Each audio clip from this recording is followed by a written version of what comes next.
All right, let's talk about something we all deal with every single day, whether we realize it or not, the constant tug of war between making things easy and keeping things safe online. Today, we're going to break down the fundamentals of cybersecurity, the core rules that protect everything from your email to the data of the world's biggest companies. Let's jump in. At the heart of pretty much every security decision is this one simple question.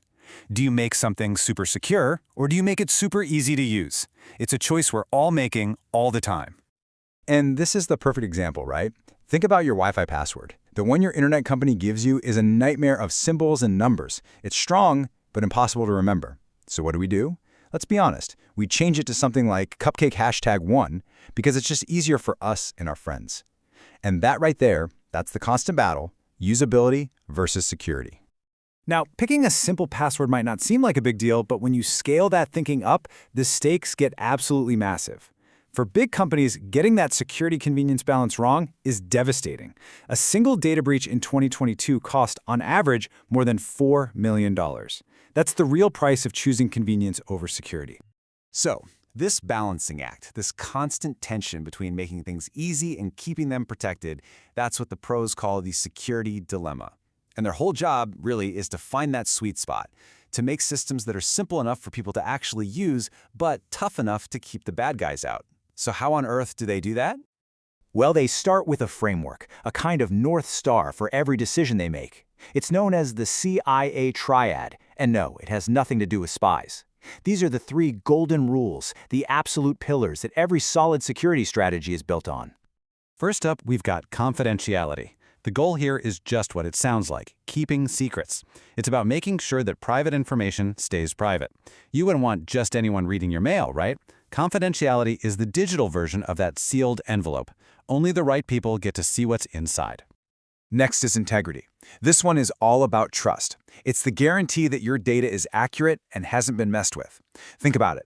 You trust that when you submit an exam, no one is going to go in and change your answers. Data integrity gives us that exact same confidence in the digital world. And the third and final piece of the puzzle is availability. This one's simple. Can you get to your stuff when you need it? If a website is always down or an app is constantly crashing, it doesn't matter how confidential or trustworthy it is, it's failing the availability test, plain and simple. Okay, so let's connect these ideas to the real world. Each principle has a go-to tool. For confidentiality, to keep things secret, we use encryption to scramble the data. For integrity, to make sure it's accurate, we use hashing, which is like a unique digital fingerprint. And for availability, to keep things accessible, we build in redundancy, making copies so that if one thing fails, another can take its place. So we have the rules and we have the tools. But how do you actually put them all together to build a real defense? Well, the most important thing to remember is that you can't rely on just one thing. You need to think in layers. And a really great way to picture this is to imagine your security system is a medieval castle. I mean, you wouldn't just build a big wall and call it a day, would you? Of course not. You'd have a moat, you'd have guards, watchtowers, multiple layers of defense. And believe it or not, those castle defenses map almost perfectly to modern cybersecurity.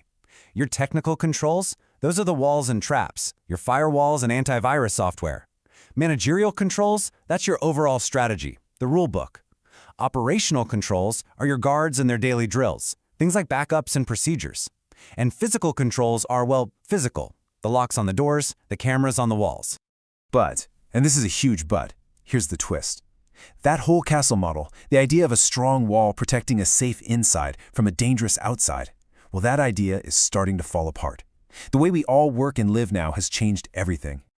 Because when you really think about it, with cloud computing, with everyone working from home, where is the castle anymore? There's no clear inside or outside. That protective wall, the perimeter, it's basically gone. And this new reality has forced a totally new way of thinking, a model called zero trust. And the principle is incredibly simple. You don't trust anyone or anything by default. It doesn't matter if they're inside the network or not.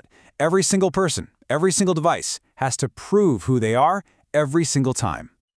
It all boils down to this powerful mantra: trust nothing and verify everything. This is the philosophy that's driving modern cybersecurity.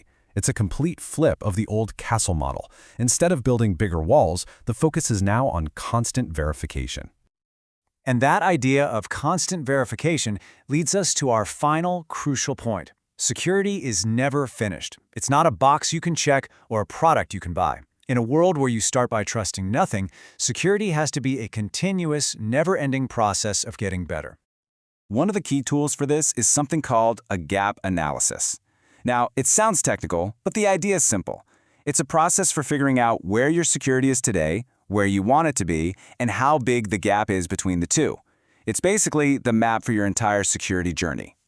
And that whole process really just comes down to 3 questions. First, where are we now? You have to be honest about your current defenses. Second, where do we want to be? You need to define what good actually looks like. And third, the most important one, how do we get there? That's where you build the actual, actionable plan to close that gap. So, let's bring it all back home. Your own digital life. My digital life, we all have our own versions of this. Our own walls, our own guards, our own strategies. And it leaves us with a really important question. When was the last time you actually checked to see how strong any of it really is?